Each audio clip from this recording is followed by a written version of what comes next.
मेरा नाम रामहरि है और मैं पिछले 20 सालों से इस पुराने और सूने पड़े रेलवे स्टेशन की चौकीदारी करता हूँ। दिन में तो यहाँ बहुत सी भीड़ लगी रहती है, लेकिन रात होते ही स्टेशन की असली कहानी आगे आती है। और मैं उस रात भी हमेशा की तरह टॉर्च लेकर प्लेटफॉर्म नंबर 3 की चक्कर लगा रहा था। सर्दी बहुत थी और हवा में कुछ और भी था, एक अजीब गंध, जैसे किसी ने अभी अभी मिट्टी खोदी हो या फिर खून सूख रहा हो।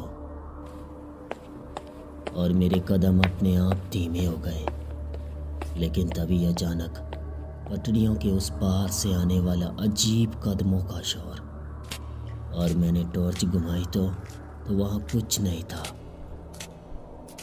पर स्टेशन हमेशा से सूना था, लेकिन उस रात मुझे लगा कोई मुझे देख रहा है, क्योंकि 10 साल पहले रात की आखिरी ट्रेन पकड़ने के लिए एक औरत आई थी, जो अकेली और डरी हुई थी। और लोग बताते हैं कि उसका किसी ने पीछा किया था और पटरियों पर उसे 2 हिस्सों में काट दिया। और उसी रात से वो इस स्टेशन पर भटकती है। और मैं प्लेटफॉर्म नंबर 1 की ओर बढ़ा ही था कि तभी अचानक से हवा बर्फ जैसी ठंडी हो गई और मेरे टॉर्च की रोशनी जैसे अपने आप कम पड़ गई हो। और तभी मैंने देखा कि पटरियों के बीच खड़ी एक औरत, जिसके लंबे बाल, फटे हुए कपड़े और चेहरा ठीक से दिखाई नहीं दे रहा था। और सबसे डरावनी बात तो ये थी कि वह सिर्फ आधे शरीर में थी, उसका निचला हिस्सा नहीं था। और मैं वहीं जम सा गया, और भागने की तो दूर की बात है, मैं ठीक से सांस भी नहीं ले पा रहा था। और वो औरत कटे हुए शरीर के साथ हवा में ऐसे तैर रही थी जैसे किसी अदृश्य हाथ ने उसे थाम रखा हो।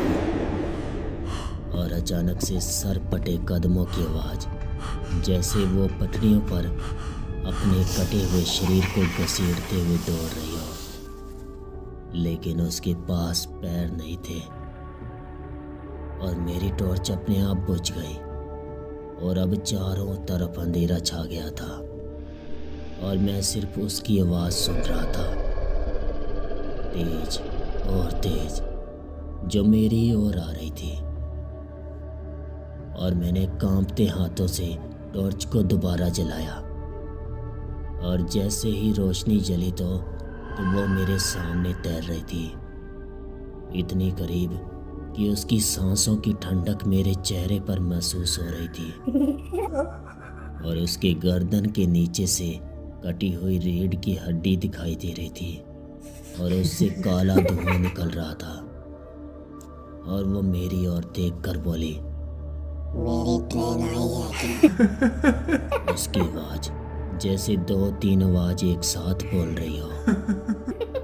और मैं चीख कर वहां से भागा और प्लेटफॉर्म पार करते हुए सीढ़ियां चढ़ा, लेकिन वो मेरे पीछे पीछे हवा में तैरती हुई आ रही थी, हर कदम के साथ धीरे धीरे तेज होती हुई।